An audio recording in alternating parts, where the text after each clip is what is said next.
Hello, everyone. Hope you are doing well. And let's start with our first story titled, My Ex Wants Me to Raise Her Kid That She Had When She Cheated on Me. Her Friends Won't Leave Me Alone. What should I do? I, 30 male, am still fighting over this conflict with my ex-girlfriend, who I'll call Jane, 27 female, who ended up cheating on me after dating for 5 years. Me and Jane were childhood friends for as long as I can remember. I never thought in a million years that she would do this to me or be this type of person who would cheat. I thought we had a great relationship with our normal ups and downs like any other couple. About a year ago, I was contacted by some girl I didn't know through social media. I don't usually respond to messages sent by people I don't know, but this girl who I'll call Sam sent me a message saying that Jane was cheating on me. Somehow she knew about Jane. I told her to please provide any proof she had. She ended up sending me screenshots of text messages of her friend, who I'll call Kevin, 28 male, and Jane texting each other, sending explicit messages, and talking about some other sexual crap that I can't describe on here. The thing that shocked me the most was the text Jane had sent about her being pregnant. Freaking pregnant. We were talking about having a baby at the time before I discovered the cheating, and we did initiate intimacy with protection, of course. I was fuming to say the least. Sam had sent me a video of Kevin drunkenly admitting about sleeping with Jane without protection. Sam told me she had gotten a hold of Kevin's phone while he was out and was left unlocked. She wanted to let me know about this issue because she didn't want me to have false hopes of me being the father to the kid that could possibly not be mine. I thanked her and asked how she found me. She said she had found Jane's social media account that was linked back to me in a post. Jane's social media is open, but she doesn't really use it that much, other than making posts about us or shopping accessories. I thanked Sam for letting me know and saved all the screenshots she had sent me along with the video. Jane was visiting her mother at the time, so I took the liberty of packing Jane's stuff and other important essentials she owns. Jane came home later that day looking all happy and jittery. I had to put on a fake smile when she delivered the news that she was pregnant and hugged me. I told her we should go out to celebrate, and she agreed, not knowing what I have in store for her. I ended up driving her back to her mother's place as she was confused as to why we were there. I told her that she could drop the act already and told her that I know about the cheating. She looked like a deer in headlights, if I'm describing correctly. Of course, she tried to deny it until I showed all the screenshots to her that I got from Sam. Jane ended up breaking down and confessing that the cheating was in fact true. I asked how long the cheating was going on, and Jane was a bit hysterical before telling me that she was seeing Kevin behind my back for the last 2 years. I then asked if they had worn protection when she was cheating on me with Kevin. She said no. I told Jane we were done and to never contact me again. She lost it and started crying even harder after I took out her belongings from the trunk of my car. She refused to get out of the vehicle, and she begged for another chance. Jane even told me that she would have the abortion if it meant I was staying with her. I kinda got spooked hearing that. I didn't expect her to go so low with that option. I told her that whatever she decides is not gonna undo the damage she has done to both of us. I ended up having to get Jane's mother involved and explain the situation to her, and showing her the evidence and conversation I had secretly recorded. Jane's mother apologized for her daughter's actions, and after a couple of minutes, Jane finally got out of my vehicle, and I drove off without looking back or giving her a chance to speak to me again. I ended up breaking down after I got back home and couldn't eat or sleep right after what happened, and this was a repeated cycle that lasted for a couple of months. It's been almost a year now and I've nearly recovered from the incident, but the scars are still there.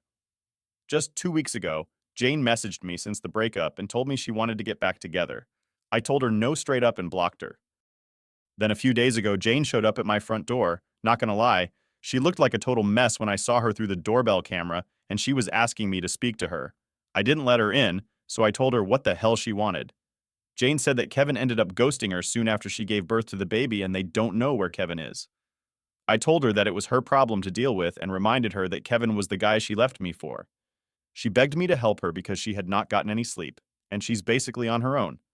Her parents ended up kicking her out of their house after she gave birth. Jane said that cheating on me was her biggest mistake, and that she doesn't like being a single mom and taking care of a kid on her own. She asked me if I'm willing to take care of her kid as if it was my own. I got pissed and told her F off, and that as far as her and I are concerned, there is no her and I anymore. I said that her kid she made while cheating on me was not my problem. I told her every ounce of love and respect I had for her died the moment I found out about the cheating. Jane left soon after while crying. Her friends are now blasting me on social media for not stepping up and telling me that I'm not a real man after all that Jane has done for me and that I owed it to her. They also said that even though she made a mistake, she was there for me, so it would be horrible of me to not be there for her and the kid. What should I do regarding this matter? I feel bad that she was there for me growing up, but I can't forgive her for what she did. What should I do? Not your baby, not your problem. Tell them if they care so much, they should step up and take responsibility. And next, the second story. I, 29 male, feel bad for making my wife's, 28 female, life miserable after her affair. Think it's time to forget and forgive?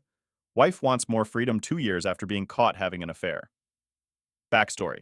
About 2 years ago, my wife decided to have a full-blown affair with her coworker. I actually had no clue until she slipped up and sent me a text meant for her ex-lover. It was something like, "He's going to be gone with the boys all weekend for a camping trip." She realized that she messed up, but I pretended not to receive the text. Had my dad take my boys camping so I could investigate? Anyways, I found her and her ex-lover at our house. Never confronted them, just collected evidence the entire weekend. I tailed the ex-lover to find out where he stays.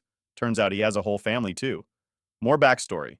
Monday morning, once my boys went to school, I confronted her with all the evidence. I was expecting her to put up a fight, but she just broke down and admitted to the whole affair. The affair lasted for 8 months, according to her. She begged me not to file divorce. I still loved her and was broken learning about the affair. She told me that she would do anything I wanted to keep our marriage. One of the main factors I decided to try and fix things was knowing that if we split, she would probably go back to her hometown, which is 2 states away. It would be nearly impossible to see my boys if that happened. I would have fought tooth and nail for full custody, but no lawyer could promise I'd win. Restrictions. After doing a lot of research online, I prepared my demands and list of restrictions for her. I made sure she fully understood that if she wanted to gain my trust back, she had to follow these rules. With that, I told her if she wanted a divorce, I was willing to go down that route too. Told her she had to give me a fully written confession letter with all the details of her relationship with her ex-lover. She had to give a copy of the letter to her ex-lover's wife and apologize to her for destroying their marriage and family as well. She would have to find a new place to work at. As far as restrictions go, she has to have her location on at all times on her phone. Tracker installed on her car. All passwords and bank account statements have to be shared with me. We have separate bank accounts. If she goes out with her friends, she has to check in with me every 30 minutes on FaceTime. She's no longer able to see her best friend since she knew and supported the affair. She's not allowed to meet with anybody from work outside of work. No sex until I'm ready to try again.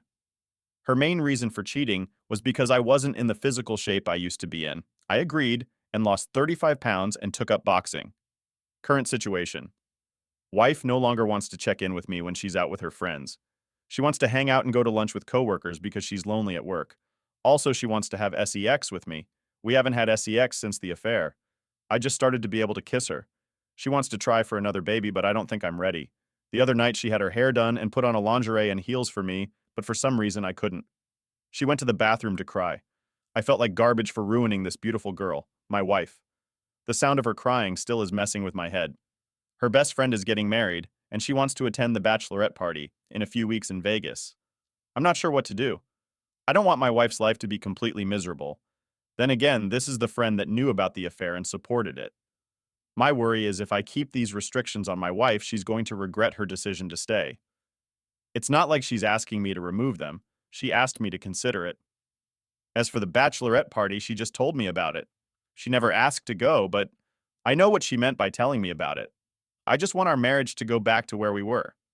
Enforcing all this is so tiring at the same time. I'm tempted to give her the entire freedom back, but there will always be something in the back of my mind telling me not to trust her. It's better to leave.